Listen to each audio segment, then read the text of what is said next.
Je vais vous proposer ici un exemple qui va vous permettre, j'espère, d'avancer sur votre devoir maison.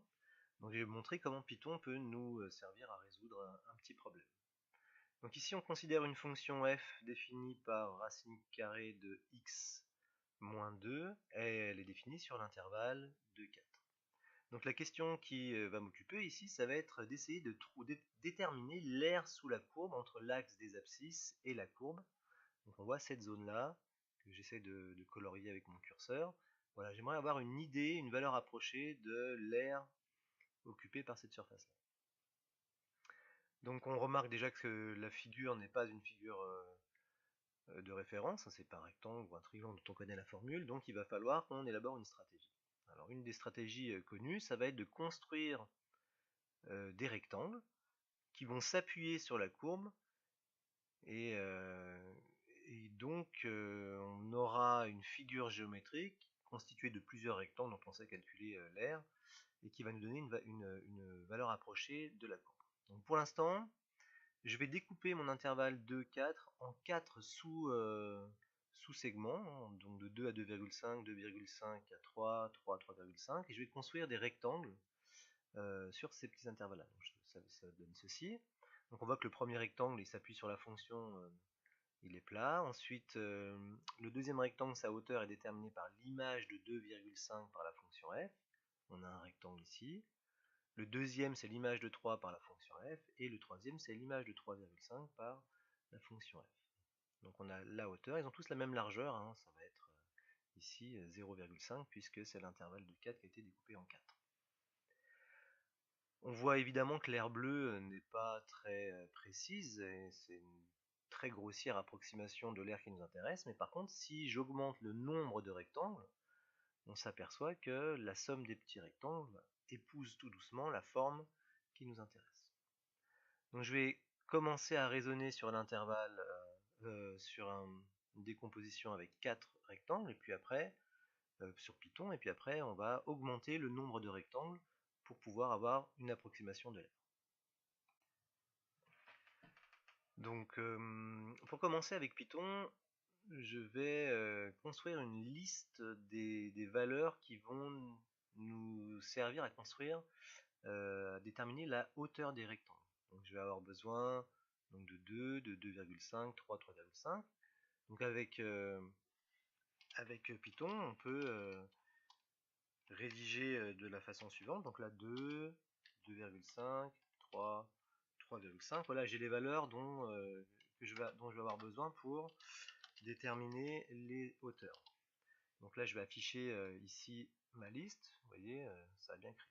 Le problème, c'est que lorsque je vais vouloir décomposer mon intervalle de 4 en beaucoup plus de valeurs, parce que je veux être plus précis, je ne vais pas m'amuser à le faire à la main.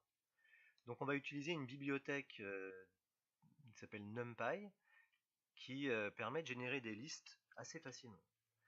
Donc premièrement, je vais importer la bibliothèque NumPy, et puis je vais lui donner un nom raccourci np, donc as np. Donc quand j'appellerai np en Python, ça voudra dire qu'il va aller chercher une fonction qui existe dans la bibliothèque NumPy. Là pour l'instant je vais fixer, alors NumPy va me permettre de générer une liste qui va décomposer mon segment en 5 points. Donc 5 points sur un segment, ça va me donner les 4 intervalles. Vous allez voir, ici je crée ma liste L, donc ce sera np.linspace,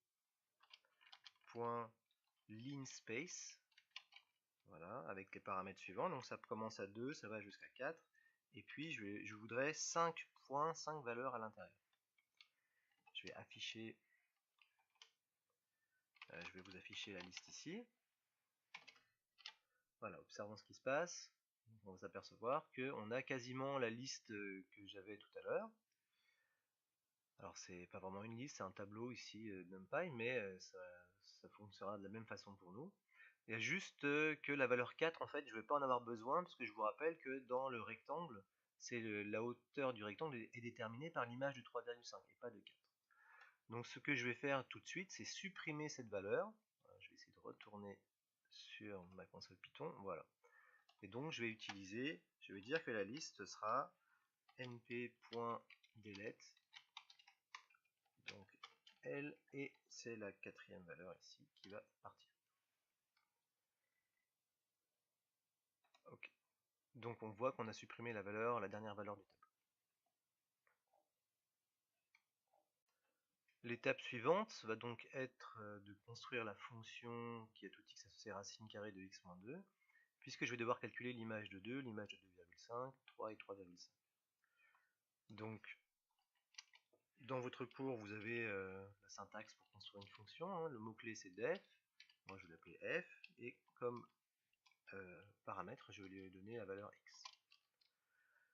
Ma fonction nécessite l'utilisation de la racine carrée. Alors, c'est pas une fonction qui est de base dans Python, donc il faut l'importer depuis la bibliothèque math. Donc from math import square root, c'est la racine carrée. Donc ma fonction à tout x doit retourner la valeur square root de x-2. Voilà. On va tester. Donc par exemple, je vais afficher l'image de 2 par la fonction. Donc l'image de 2 par cette fonction là, ce sera racine carrée de 2 moins 2, ça fait racine de 0, ce qui fait 0. Et puis l'image de 3, ça doit faire racine carrée de 3 moins 2, ça veut dire racine de 1, ce qui fait 1. Donc ici, on va voir afficher l'image de 2 et l'image de 3, ça devrait nous afficher 0 et 1, donc ça fonctionne. Donc j'ai bien créé la fonction qui va nous servir à construire les rectangles. Donc il ne nous reste plus qu'à calculer maintenant l'aire des rectangles.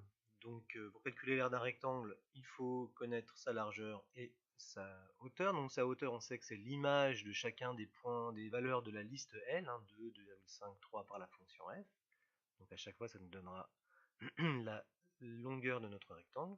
Et la largeur, eh bien, ce sera la longueur de l'intervalle de 4, c'est-à-dire 2, parce que 4 moins 2, ça fait 2, divisé par le nombre de rectangles.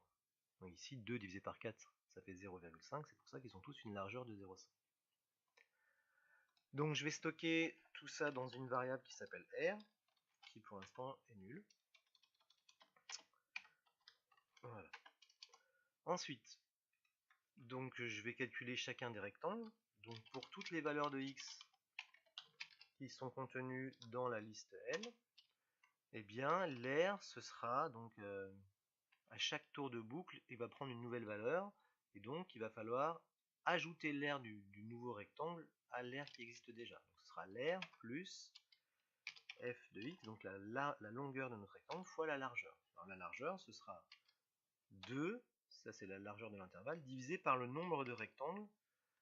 Or ce sera a moins 1, puisque avec NumPy, il a fallu déterminer 5 points pour avoir les 4 intervalles. Donc vous n'aurez pas à vous soucier de ça sur le devoir maison. Je vais tester maintenant, donc je vais afficher l'aire pour voir s'il coïncide avec ce que GeoGebra nous a indiqué. Donc on a à peu près 1,47 en valeur approchée. Si vous regardez bien, vous avez 1,47.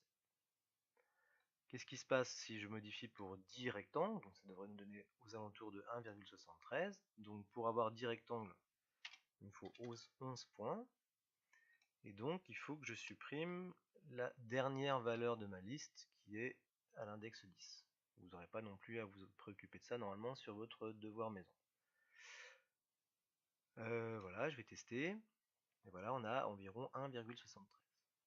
Donc pour avoir une idée intéressante de l'aire, je vais mettre 1000 rectangles. Donc c'est 1001 points. Et puis je vais supprimer donc la valeur indexée par 1000 dans ma liste de valeurs. Voilà. Ici, on a une valeur approchée qui semble être intéressante de 1,88 unités d'air sous la courbe. Voilà, j'espère que ça va vous aider. Bonne recherche.